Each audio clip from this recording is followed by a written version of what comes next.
I am here to talk about my favorite books of 2024. I am going to start this video out with my #1 favorite book of 2024. First book to talk about is A Good House for Children by Kate Collins. It takes place in a sprawling clifftop mansion. A modern mother and a long-ago nanny sense a chilling presence threatening their families. Doors creak, voices whisper, and a son speaks to a friend unseen. Can they unravel the house's dark secrets before it's too late?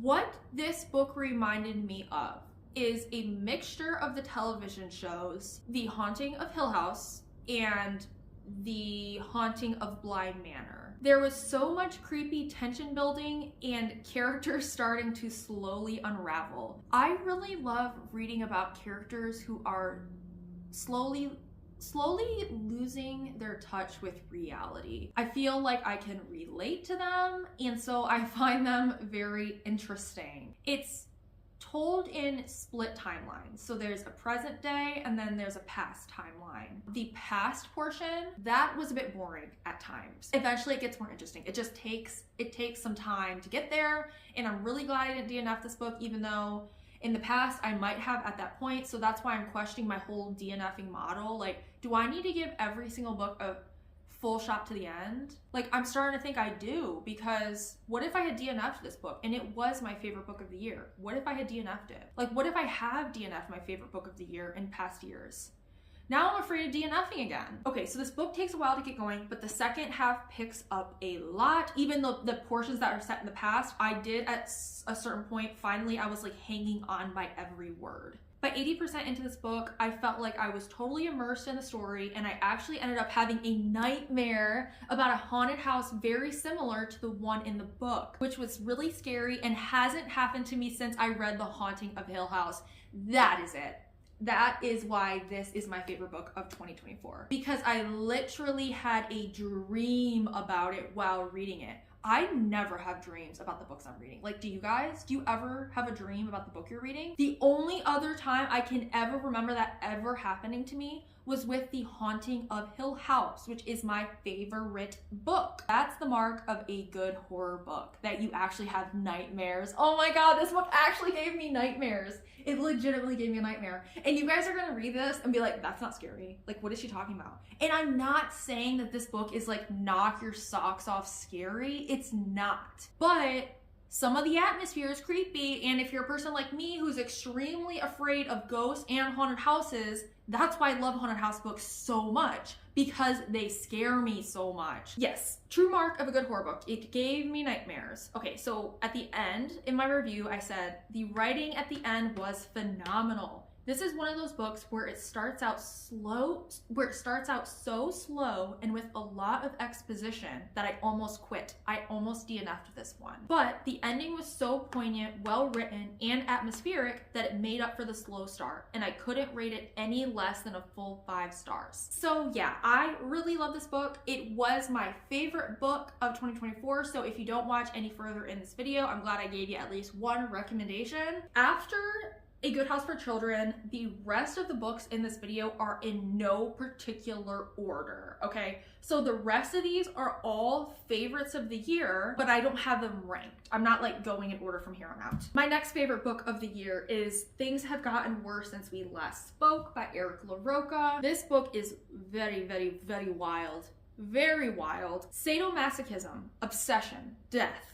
A whirlpool of darkness churns at the heart of a macabre ballet between two lonely young women in an internet chat room in the early 2000s. A darkness that threatens to forever transform them once they finally succumb to their most horrific desires. This book is so weird. It is so weird. If you don't like weird books, don't read this. But I got a lot out of it. My favorite thing about this is that it read like one giant metaphor, at least for me.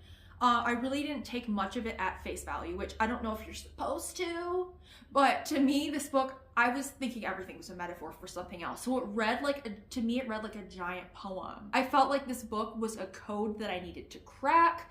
I feel like this should be read as little vignettes and metaphor chronicalizing two people's lives, their traumas, and what happened to them. There are a lot of allusions in here for self-harm. It also deals heavily with sexuality and being gay. I stayed up all night to finish this. This is what I know if it's a good book or not. If it brings me to do something like have a nightmare about it or stay up all night to finish it, like I can't remember other than this the last time that I had stayed up like all night to finish a book. That does not happen to me. No, no, no, no, no. The version that I now have here, this has other short stories in there and I have not read those. The only thing that I'm rating and recommending right now is the novella Things Have Gotten Worse Since We Last Spoke. That is what I'm recommending. It has a lot to say. I have a very incoherent review of this on Goodreads, so if you're interested in more, you can read my Goodreads review. My next favorite book of the year is This Wretched Valley by Jenny Kiefer. Oh man, I feel like I've seen a lot of people not liking this book. I don't know, I guess I am the outlier, but this one worked for me on a lot of levels. And I really liked the writing. In This Wretched Valley, we are following 4 ambitious climbers who are hiking into the Kentucky wilderness. 7 months later, 3 mangled bodies are discovered. Were their deaths simply accidents or the result of something more sinister? Because I've seen so many negative reviews on this one, I'm like questioning if I need to reread it because now I'm thinking, did I miss something? Because I really liked this, okay? I thought it was scary. I thought this was scary, okay? I don't know what is my taste in books that I find this scary and nobody else did. I liked how the setting in this book was like this distinct, omniscient character within the story. My very favorite horror stories are those where the setting not only becomes another character in the story, but the actual antagonist itself. For example, The Haunting of Hill House by Shirley Jackson. So one reason why this one might have worked for me over other people that I've seen, if you're watching this and you didn't like it, one reason it might have worked for me is because I love horror that is set in nature or involving camping, hiking, or the woods. Those settings are so interesting to me and I really get into it. It sets such an instantly scary tone. This kind of adventure into the woods gone wrong story never gets old to me. That's what this is. This is one of those, like, the trope of this group of people going into the woods and like the Blair Witch Project, like going into the woods thinking everything's good and then a whole bunch of bad stuff starts happening. It was engrossing, intensely creepy, had a strong start, very ominous. Some of the descriptions I really liked. So I have an example. Their tents sitting like blisters in the valley below. Also comparing the sun hitting the rock face as showing its acne and pockmarks. Like, that was very clear imagery to me. Imagining the sun hitting a rock face and like the different shadows that you would see, and that's like showing its acne and pockmarks. It's connotating it to something negative, which this mountain is. This book also plays a little bit, it has a little bit of a spin on it of the real true story of the Donner Party. I thought it was creepy. I thought it was cool. I thought it was a cool twist, interesting. The descriptions were wicked. I wrote that. Yeah, I liked this author's writing. I really liked her writing. I thought her descriptions were great. So that's why I'm wondering, like, what was I missing? Like, what was I missing that I liked this one and everyone else didn't? But I guess that doesn't matter. Who cares? Who cares? I have definitely never read anything quite like this book before. I can see myself rereading it in the future. The next book to talk about is How to Keep House While Drowning by Casey Davis. So this is a nonfiction book. It's super short. It's like 150 pages, and it will introduce you to 6 life-changing principles that will revolutionize the way you approach home care without endless to-do lists. Okay, I wrote in my review that I literally wanted to cry while reading this because this was genuinely what I needed to hear and have someone say to me. This book is already so comforting as somebody who really struggles and has been struggling with keeping my house clean since my depression has gotten worse in the last few months. My lack of cleaning within the house has really been getting to me and making me feel like I just can't do anything. This book is really helping to make me feel like I can do it and it's okay when I can't. That one meant a lot to me when I read it. I would love to reread it. Really good, like, self-help nonfiction book. The next book to talk about is Bloom by Delilah Dawson. Rosemary meets Ash at the farmer's market. Ro has never felt like this way about another woman. With Ash, she wants to be her and have her in equal measure. But as her obsession with Ash consumes her, she may find she's not the one doing the devouring. This book is so good. This book is so good. She may find she's not the one doing the devouring. That is so delicious. That line right there from the synopsis is so delicious. This book was heavy on the magical realism, which I really enjoyed. I love magical realism. The reason why this book is so amazing is because of the ending. Very short book, and the ending is so good. Like, the ending is so good. She knew that she didn't need any more. All she needed was that ending, so she could tell this super short and sweet, to the point little piece of like perfection to give us that amazing ending. Oh, I'm reading my review and I'm getting super giddy because this book made me feel so many emotions. One quote: "She would have caught the red flags in a man, but not in this beautiful girl." And you don't think about that too. That like a woman can be just as evil as a man can be. And of course that's obvious. We all know women can do anything a man can do. But you just often don't think about like a beautiful woman makes you let your guard down, right? So I really love this one. I said I can't stop thinking about this one, and every time I do, I feel like there's a hole in my chest. So the next one to talk about is The Gathering by C.J. Tudor. So I read this book in the late spring, early summer, and I read it every day on my lunch break at work, and I would go walking at a bike path. So reading this, like the experience of reading this one was super relaxing, calming. I was really able to get really immersed. I was getting out, doing something good for myself, going for a walk, and just enjoying my book. And so it was like the perfect atmosphere to like become immersed in a book. And I really got into the storytelling, the author's writing. I thought the main character was so interesting. I could read a whole series about her. I love reading books about older female protagonists. Also, this is an older LGBTQ female protagonist, which is also really cool. We don't get to see that very often. The ending, I said, ... so please C.J. Tudor write more in this world. So I don't even remember how it ended, honestly, but it must have been an open ending, and I was like, please write us more books, because I thought the main character was super interesting and I would love to read more in this world. The next book to talk about is The Perfection Trap: Embracing the Power of Good Enough by Thomas Curran. He shows what we can do as individuals to resist the modern day pressure to be perfect, and in so doing, win for ourselves a more purposeful and contented life. I liked this one a lot because I am a perfectionist. I need for things to be perfect, and I try way too hard to be perfect, and I know none of us are perfect, but I try way too hard to be perfect, and it gets to a level sometimes where it is not healthy and it's not sustainable. I love in chapter 10 the section about being a perfectionist, and that it is not all our own fault and a result of our own internal selves, but it's also a result of the society that we live in and the expectations placed upon us in our workplace and as people. This was a quote from the book. "Your economy needs you to internalize the core belief that you are not enough." I really liked this one. I wrote out a lot of my favorite quotes in my Goodreads review. This book had a lot in it that really like blew my mind, and I just had never thought of it that way before. No one had ever put it that way before. I thought it was really well written and really well researched. The next book to talk about is Sense and Sensibility by Jane Austen. I had so much fun reading this. Lately, reading Jane Austen has been one of my biggest comforts. Reading these Jane Austen books is something that really calms me down. Like when I'm in a state of anxiety, I normally have a really difficult time reading. Like I can't focus on a book. Like I can't focus on words on the page.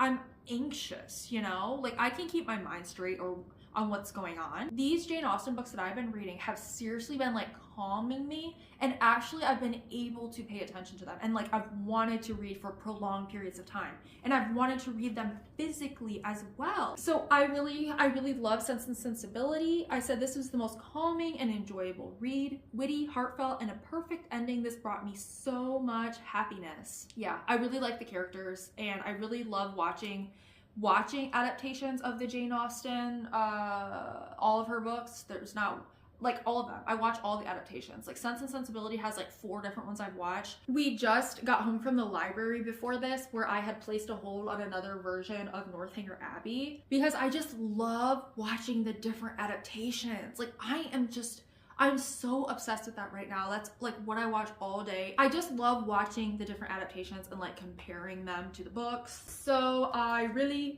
love Sense and Sensibility. My next book is another nonfiction, and that is Ultra Processed People: The Food We Eat That Isn't Food and Why We Can't Stop. This book will make you want to not eat processed food anymore. We are all participants in an experiment we didn't consent to. One to determine how to get us to buy as much ultra-processed food as possible. It's about learning to live in the third age of eating, defined by the overwhelming abundance of ultra-processed eating options. I have always been interested in nutrition. I found this book illuminating. It exposed a lot to me. I learned many new things about something that so deeply affects us all on a daily basis. Okay, one fun fact I learned from this book. The first fully synthetic food in the world was created by Germany during World War I to feed the Nazis. It was a type of synthetic butter.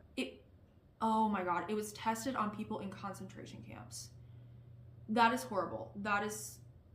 So that was the first fully synthetic food in the world. They literally turned coal into butter. Yeah, that's wild. Okay, this book talks about processed foods that are made with a lot of chemicals or additives or preservatives, and I thought it was very interesting. There was a portion in this book about how Nestle, like the company Nestle, created a floating supermarket boat that sold junk food to Brazilians living in remote areas, which got the community hooked on junk food without the infrastructure to deal with the health repercussions of diabetes and obesity, in which became rampant after this event. Like, that was wild to me that Nestle did that. Like, ugh, it's horrible. It makes you so mad. This book made me mad about food, and it made me mad about food. It deals a lot with like the government and food. It was interesting. I was very affected while reading this book, and it had a huge impact on me. I felt sickened by ultra-processed foods, big business, and our modern society after learning so much of these not so secret but not so talked about insider stories that the big businesses and governments don't want consumers to know. This one was very interesting. I will say it was a little bit dense at points. Like, it could get difficult to digest if I was reading a lot of it like too quickly. I do want to reread this and take my time with it a bit more. And I said it was a bit like taking an intensive nutrition course. Yeah, I felt that, but I'm interested in nutrition, so I like that about this book. So the next book to talk about is Quit: The Power of Knowing When to Walk Away by Annie Duke. Goodreads calls this a toolkit for mastering the skill of quitting to achieve greater success. This one was another one that was very interesting to me. One part about this book I liked was when it talked about the negative connotation that comes from the word quit. People's refusal to use the word quit, instead using words such as pivot or start a new chapter, destigmatize the negative connotation around the word quit. This book kind of talks about helping you define that moment when you know you should quit something, or you know when you should push through and keep going, because I kind of struggle with that sometimes. Sometimes I want to keep going, even when I shouldn't, and I need to quit for a little while, and I need to stop for a little while, or I'll want to quit when I really should keep going, you know? So I don't know, I found that really interesting. That is a dichotomy that I really relate to, so I really like this book. And the final book to talk about in this video is Pride and Prejudice by Jane Austen. So Jane Austen is the only author who ranked twice on my favorite books of 2024. That's pretty cool. That is pretty cool that we had one author rank twice. Like I talked about with Sense and Sensibility, I'm not going to go in deep with this one. I have really loved everything that I have read from Jane Austen. It really calms my anxiety. It's been an amazing escape for me. I've gotten so much comfort from them that these books really stand out to me as favorites of the year. But that is all the books that I have to talk about in this video. If you've read any of them, let me know what you thought about them. If you liked them, if you didn't like them, please try to keep it nice. But other than that, thank you guys so much for watching, and I will see you in the next video. For children, for children, for children, a good house for children. Okay, the next one, the next book to talk about. Oh my god, I just realized right now that I was gonna put on music like to listen to in my ears before I started this video, because sometimes filming makes me really anxious. And I'm really trying to work on it. But sometimes filming makes me anxious, and so I was going to put on music in my ears before I started this video. But I've been wearing these the whole entire filming time, and I never put on music. So I'm sorry about that. I'm sorry if that was annoying.